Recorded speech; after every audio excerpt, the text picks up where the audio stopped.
Hey guys, this one won't be about political matters or economic or anything like that. This is a personal rant. Um, y'all know I did Over the Road for a couple of years, and I done Over the Road when I was 22 years old, and it was an experience. Well, for one thing, I've talked about it. When I was 22, I had no goals. I had no future, no plans, no nothing. I just wanted to go out and make money and smoke weed and stuff like that. And 13 and 14 were like 2 missed years of my life. I've said that before. That, 2016 was basically 2013. And that's why I started my Trapper Keeper. I've still got some things that I had back in 2012. Because in a way, I fucked up. I did. I let those, the police make tickets. I didn't go to court, and I just paid them and the stuff on my record. And now I'm watching that. That's why I'm not going back on the road until probably next year. September, October. If I do, even if it was Walmart or something, I'm going to wait. Let everything fall off. Can't hurt me, Only thing I got is that speeding I had in, I had that speeding in, down in South Carolina. It's a warning, but it's still on my CSA, right? Miss Pat don't look at that. Like, I had an accident. Still on subject. One thing about when I went to college for criminal justice is I just thought about how you're really risking your life, and you're risking your health every time you're out there. And that's how I would think about it. And in a way, that's what I do now. Miss Pat calls me, or Ryan calls me, and they have something for me, and I go. For the grace of God, go I. And I do a run. I go to Atlanta, or go to Indiana, or turn around Charlotte, whatever I do.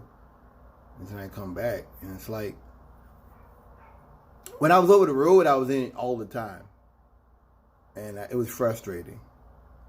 I don't want to, over the road was frustrating. Going to Philly, places like that, it's frustrating, but you do it so much that maybe you don't realize how dangerous this is. Like Jersey, people will repeatedly get in your blind spots. That's the spot. That's the place in Jersey they get in your blind spots. So this is behavior. Philly, when I get the change lanes, someone would get over at the same time.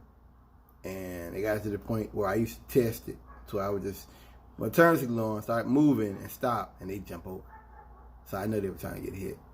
So, it happens so often that you don't realize how dangerous it is. And that's what it is. And once I got off the road, now it's like, dude, if I do anything in my life, I think about, is this worth it? Is this worth? Am I doing something that 3 years from now I'd be embarrassed to tell somebody? If so, don't do it. Don't do it. I don't care what it is. Don't do it. Stop doing it. And when I used to get home, when I go to my grandfather's apartment when I was over the road, I used to be like, phew, it's a chance. I'm back. This basically is kind of like another chapter of my life, because I got back and now I can relax. But it was also the realization I could lose it all. Over the road, you can lose it all. Because over the road, you have CSA, which is Comprehensive Safety Analysis. I think that's what it's called. If you have an accident, it goes on your record. If you get inspections on your record, all that stuff. And if you have PSP is a snapshot of everything. It's federal. If you have a PSP, if you get a ticket, it's on there.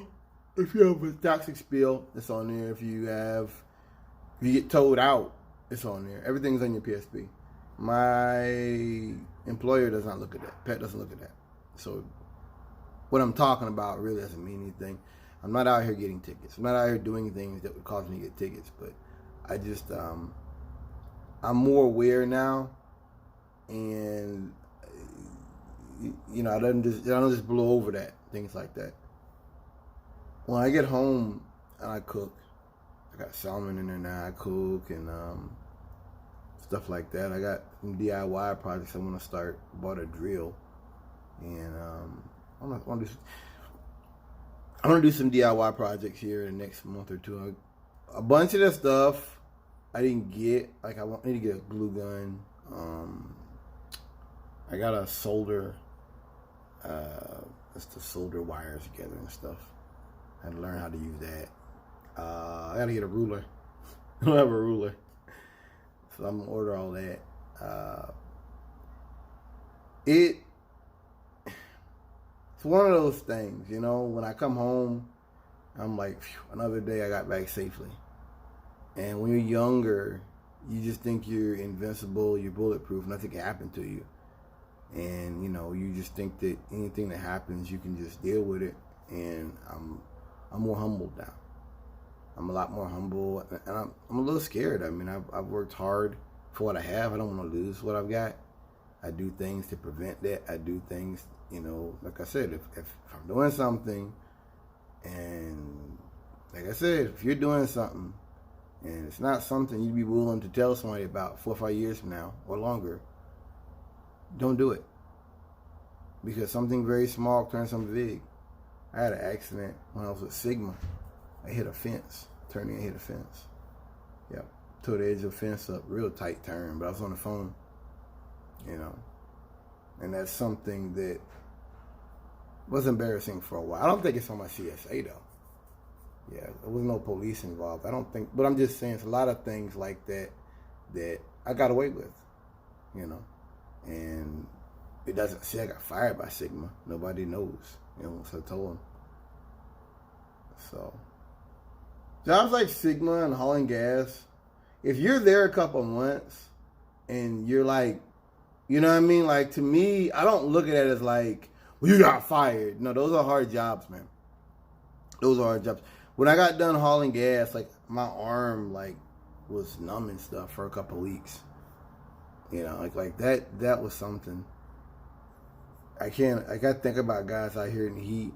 For a long time after I left Sigma, July of 17 when they let me go,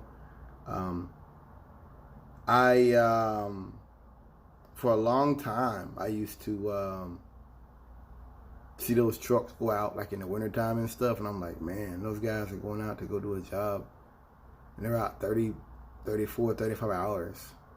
At least pay like $20 for 24 hours. And you get in the truck with a bunch of guys you don't know. All of them smoke, and you got to go out there and run on that ramp, and it's ice on the ground. That ain't fun. Hauling gas is different. I never did it when it's really cold. Sometimes that's like, I did it when it's real humid. Like June, July, August, like that time. And that was hard. That was tough. That humidity got me. That got me. Yeah. If I was to have over the road, I'd have to shower all the time doing that. Like getting out of stops. And you gotta be out there, that's bad. But I'm just when I go to Atlanta and places like that, I'm just a lot more aware of things, and I'm a lot more careful of things and stuff, and I'm a little smarter about things, man. I've never had anybody offer me a job. A couple of my friends had people actually offer them jobs. I have not yet. It has not happened yet. And as far as going and applying for jobs in a pandemic, I think we're gonna wait on that. Yeah, I think we're probably gonna wait on that one there. Well, what I'm doing right now is a guaranteed thing, and things are getting better. I'm at the point now that I'm getting a job every day. I could have worked today, but Miss Pat contacted me last night, and today they called me like, you got to be here in an hour, and I'm like, I'm not doing that. I worked every day last week except for one. Well, no, 2 days. One day I was off, and it was Friday, and one day was it Wednesday where I got 4 hours because they canceled the job. It was a flatbed gig, so when one of those things. Things I will put them back up. I should be happy about that, I guess. And I'm having to fight over jobs and stuff now. So, I don't know. Part of me feels like we're opening up too soon. A lot of folks have families, I know. And maybe it's like, I should now go out and get a girl and have kids. And like, am I bored? I've been here a year. I've been here a little over a year here at university. And I love it. I mean, I really do. I love it. I love it here. I don't love Charlotte, but it's a nice place, nice area. I might start paying ahead of time on my rent now. I don't feel like that though. I'm not like lonely like that. Like, I know sometimes it feels like maybe I should be doing something else. I should have kids by now. I don't feel like that. I don't feel any rush, if you will. You know, I mean, in some ways I know I'm getting older and things are changing, but it's kind of like much of what I thought would happen is happening. As far as coronavirus, as far as everything that I've thought would happen is happening. And, you know, if you're some dumbed down sheeple and you're not living in reality, you won't understand that. Because they're like moths to the flame if you're out here like that. Black folks are like that. I don't drink. I might smoke a little bit, CBD stuff. I thought about if I was to go somewhere else, you know, I wouldn't be able to probably do that. I got back pain. I got some other issues, and taking this stuff, I never feel it. And I don't even smoke much I used to. I don't. I hadn't smoked this in a couple of days. Real talk. I bought that stuff like last month, a big pack, and I haven't even gotten through it. My aunt was talking about people doing that to replicate getting high. Like, it's not like that for me. Real talk. So, like I said, the point of this video I was making is just to say that when my grandpa used to say a prayer. What was it? I used to say? He said a prayer before we go out. In our absence, one for another, amen. Lord, watch with us and for us when we're absent from one another, amen. And he said at the end of the church service, he would say that. And I feel like that here. I feel like that when I leave my apartment, I feel like that sometimes. That is, you know, it's no telling what can happen. These are uncertain times, and they seem to be getting more uncertain as things progress. I am aware of that. I am conscious of that. And I'm also humbled that I'm living in these times. Like, I guess I'm different than most. I guess a lot of folks feel like 2020 is a wasted year because for them, they just want to go out and get high and party. And for me, it's kind of like I've been watching society crumble for a long time. And so for me, it's kind of like society is going the path that I already thought it would. You know what I'm saying? Like, I already thought it would be like this. I guess it'd be similar to like if, what's a good way to put it? If you're a soldier and you went to boot camp and stuff, and then you went to war, and you're learning, you're doing things that you were taught, you're using the tactics you were taught.